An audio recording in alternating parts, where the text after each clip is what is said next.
میرا رب اللہ ہے، میرا دین اسلام ہے۔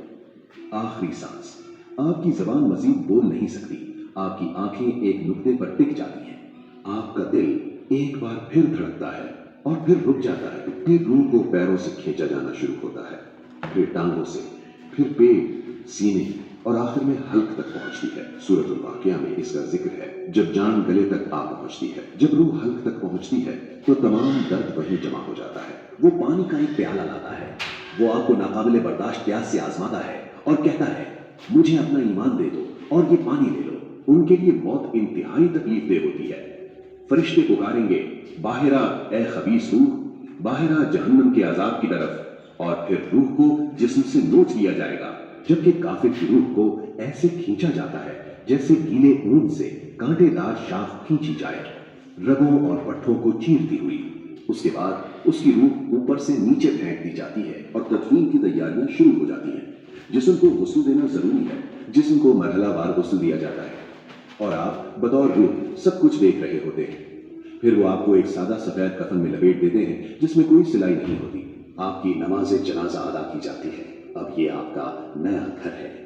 تابوت کھولا جاتا ہے اور آپ اپنے کفن میں لپٹے ہوئے دو لوگوں کے ذریعے آہستہ سے قبر میں اتارے جاتے ہیں۔ قبر لرزتی ہے، اس کی دیواریں ٹوٹتی ہیں اور منکر اور نکیر ظاہر ہوتے ہیں۔ ان کی آنکھیں بجلی کی طرح چمکتی ہیں، ان کی آوازیں طوفان کی طرح گرجتی ہیں۔ آپ کے لیے جنت سے کھڑکی کھول دی جاتی ہے۔ اللہ حکم دیتا ہے کہ آپ کی قبر کو وسیع کر دیا جائے۔ اگر کوئی شخص دونوں فرشتوں کے سوالات کا جواب نہیں دے سکتا، اگر اس نے اپنی زندگی غفلت میں گزاری، وقت کو کھیلوں اور لذتوں میں ضائع کیا، ان کے لیے جہنم کے دروازے کھول دیے جاتے ہیں۔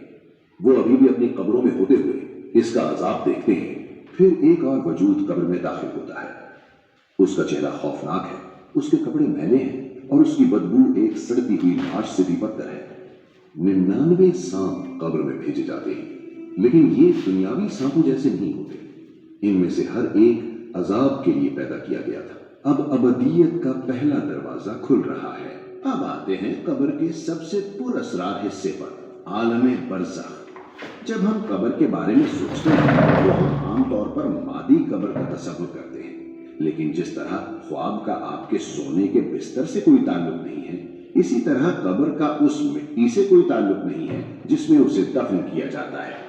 قبر یا برزخ دراصل ایک راہداری ہے، دو دنیاؤں کے درمیان ایک گزرگاہ۔ یہ وہ پل ہے جس سے ہم اگلی زندگی میں داخل ہوتے ہیں۔ عزرائیل روح لینے آتے ہیں اور اس لمحے سے ہم ایک ایسی جگہ میں داخل ہو جاتے ہیں جسے انتظار